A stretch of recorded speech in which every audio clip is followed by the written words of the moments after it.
middle, so I can hopefully get quite tucked in there. Oh, there's one there, one right above us. Wow, flipping heck. Right, let's go and get. He's not going to come down while I'm sat here, is he? Right.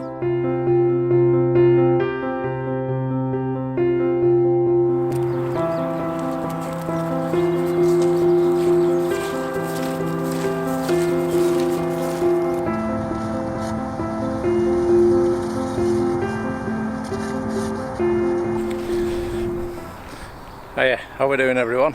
Hope you're all well in the current climate. I'll tell you what we're going to do today. Let's go and self-isolate in my little hide and we'll go and see if we can get some buzzard pictures. Come with me. Right, a bit windy today, apologise for that, but out of my hands I'm afraid. So what we're going to do today, I've got me, well we're down where I've got my woodland hide set up, and I just fancy getting a few pictures from a different perspective. I want to try and get some pictures of these buzzards from a different angle. So you've got to be careful when you have a hide set up. You've got to be constantly changing it. You know, if you're using props, if you're putting perches out and branches and posts, things can get a bit stale. So it's a good idea every week change stuff around a bit. And I say the buzzards that I've got quite a few pictures of them now, but I want to try and get something different from a different angle. So obviously I'm not going to move my permanent hide. So there's a little spot. There's some holly down there you can see. The buzzards are kind of landing in this kind of area down here.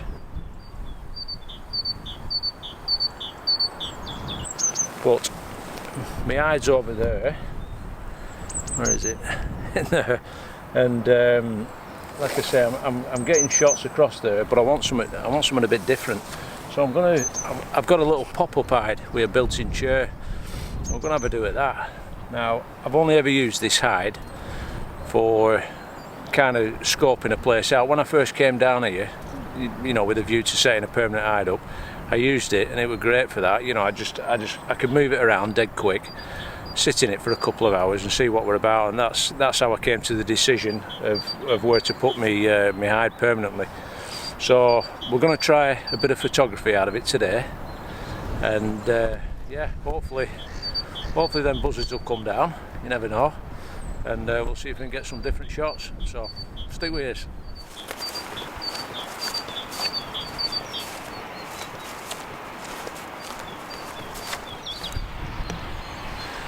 Right, so this is where I've had them coming down, the buzzards. So you can see a bit of where they've had pheasants and what have you. So I'm hoping this is going to be this is where we're going to get some photos of them today. Now, as you can see behind me, that's that holly bush I was talking about. So we're gonna put the pop-up hide over there. If I spin you around, you'll be able to see. That's our hide there, which is probably, I don't know, it's a good 40 yard away that. And this, where we're going to put the pop-up hide, is probably maybe 25. So if we get them coming down here, we should get some nice close-up images. So fingers crossed. What they generally do, they'll land up in these spruce trees up here. That's where they'll generally land, and then they'll gradually, what they do, they keep, you know, they're pretty cute. They don't come straight down, so they'll have a good watch maybe for half an hour, and then they start moving down, you know, down the branches, and then they get to a point where they feel comfortable, and then they'll come down and start feeding. So that's what we're hoping for today. So let's get this pop-up hide set up over there and see what comes down. Yeah, something to be mindful of when you're doing a setup like this. Be aware of the background. You know what you're going to be looking at, the depth of field that you're going to get. On this particular location that we've got here, we've got a banking that's quite close, so we're not going to get that nice diffused background, which it don't matter. It's not an issue, you know. So, and I've noticed after observing these birds, they tend to be in this area more in the afternoon, you know, after dinner time. So it's ideal now. I mean, what we're on now? We're on just 12:30. So light's all right. It's with no direct sunlight, so it should be all right today. Now, like I said, we're background sorted. The sun, it rises over that way, and so by about 3 o'clock it should be behind us. So we're not going to be facing into sunlight, which is good. So I'm hoping that we're going to get a few shots today. So another thing as well, when you've got set up, like I say, we're just setting up there in that holly bush. I came down earlier on and I just cleared a bit of dead stuff out of the middle, so I can hopefully get quite tucked in there. Oh, there's one there, one right above us.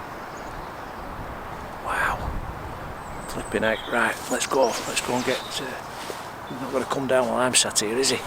Right, come on.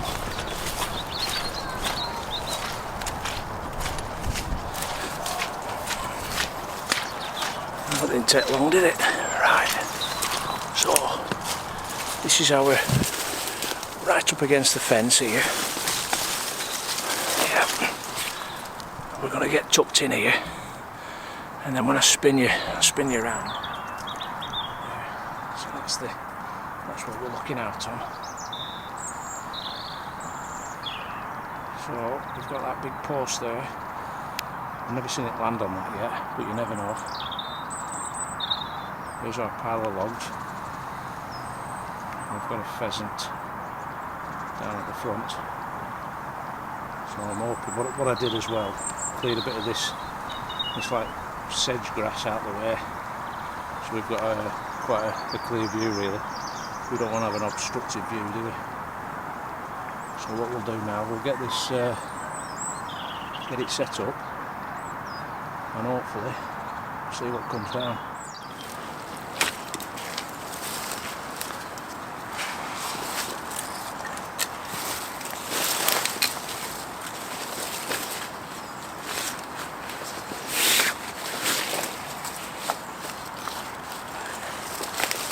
This is alright, it's a Nitehawk, literally one buckle, comes open, that's your seat.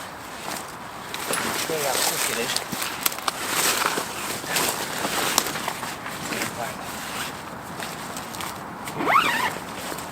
There you go, that's it, done.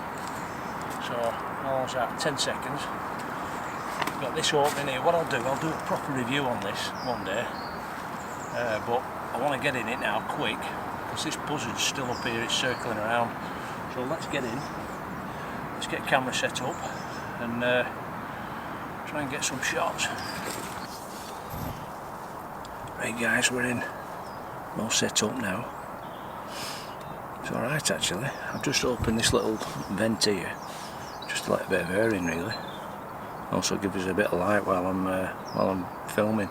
But yeah, it's quick. That's the thing about it. A little hide like this, literally 20 seconds and it's up. So we've got a little opening here. I'll show you that. A little half moon opening. We'll just put a bit of just put a scrim scarf over the camera. There's also a big zip here, so you can have a really big opening if you want, but I want to try and keep as concealed as we can, so I'll stick to that small opening. But yeah, it's cosy. There's not a lot of room in here, but yeah, it's right, isn't it? The thing is with this, when I'm in the big hide, you can see, you've got a lot more peripheral vision, so you can see them coming in. Now with this, I haven't got a big field of view, so when they come down, I'll not be able to get any flight shots because I won't see them coming. But I'm not bothered about that. I just wanted something, like a bit of a different aspect, a different angle. Mix it up a bit. Like I said, you don't want your photos to start looking stale. The same perch, same angle, same perspective, same background. Mix it up a bit. Yeah. I don't know where that one went. that flew over. He might be up in trees, that's the thing I can't see, so yeah, fingers crossed. Hey guys, we've been here for, I don't know, about an hour and a half now. I've just seen there's one just up here. There's a little tiny flap that you can open up. I'm just going to try and spin you around. It's right above us, so I'm hoping he's going to come down.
Morning everyone, we're back at our little hide site today.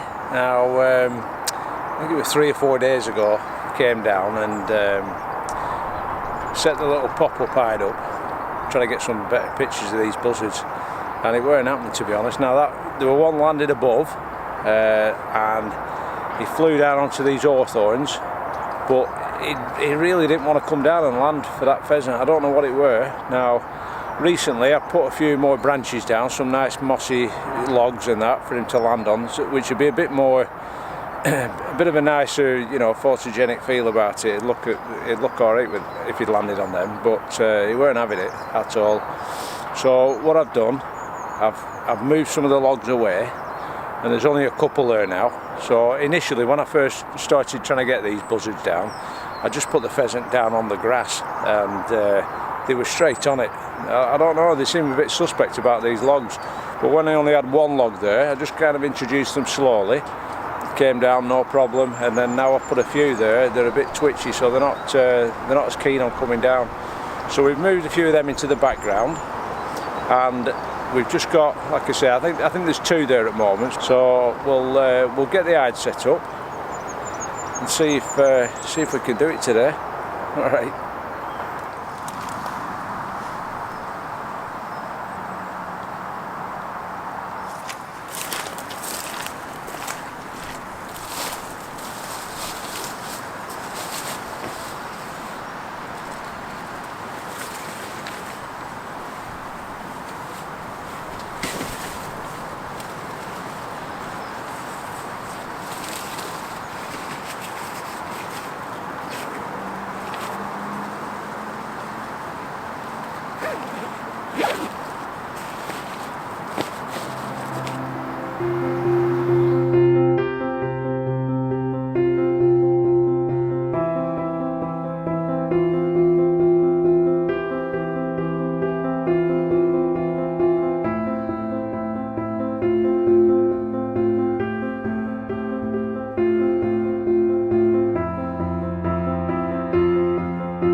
Right, time for a brew I think, and a bicky. Not a lot happening at the moment, but last week when I did the giveaway video, I asked people to put a comment at the end of that as to why you love wildlife photography, and we had a few, you know, good responses in that. But I'm going to announce the winner, and the winner is Andy's Outdoor Living. So if you want to have a read of it, it's quite a long explanation really, so, but no, it was spot on. It was really good. You know, he put down you know, what he gets out of it, and you know, the challenge of going out into the, you know, into nature and scoping out new locations, and you know, setting himself tasks and that, but also like for your mental health as well. You know how good it is just being out in you know, in nature. you know, just ask the Scandinavians. They're well up on it, aren't they? But yeah, well, you know, when you've been at work for a good few days and that, and you just want to chill out, there's nothing better than it. You know, getting out in the fresh air and chilling out. So yeah, have a look at Andy's winning comment on that video, and so if you want to PM me, Andy, and I'll get your address and we'll send that pack of greetings cards off you. But hey, thanks for everyone for entering. You know, I really appreciate the effort you put into it, and we'll do some more giveaways soon. When we get to 500, we'll do a print giveaway. So like I said, thanks for taking part, and yeah, brilliant.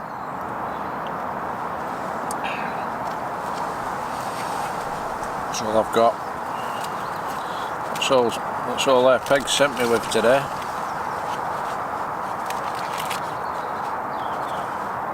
One fig roll. Not good, is it? Sign of the times. Fig roll rationing. That's what it's come down to.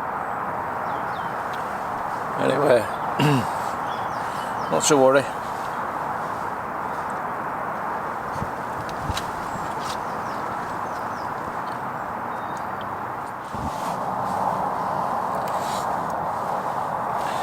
Right guys, I think we're going to call it a do. It's not really happened today, to be honest, but we had one just come down before, and it was hovering over where this setup is, and I got a few nice shots of it flying. So you know, that's not too bad. I'm not fussed, but it'd be nice if it landed. But I don't know, maybe this. I can't think it's the hide that's putting him off, because we're well concealed in here, and I don't know, a few different factors. That's the thing, innit, with wildlife photography. You never know what's going to happen. So, you know, one day you think you're going to go and get a load of pictures and nothing happens. But if you go out with that mindset that you're not going to get anything, you're not going to be disappointed, are you? And then if you do get some good pictures, you know, it's a Billy bonus, isn't it? So it's one of them. It's not to be, but. Yeah, we'll be back, won't we? So I'll put the pictures on at the end that we've got. So we've got some nice flight ones, which yeah, it were kind of hovering over the setup. So yeah, some quite good pictures there, really. But yeah, it's right, isn't it? Anyway, thanks for joining us, and if you've enjoyed it, you know, give us a thumbs up and hit the subscribe button, and yeah, we'll see you out there.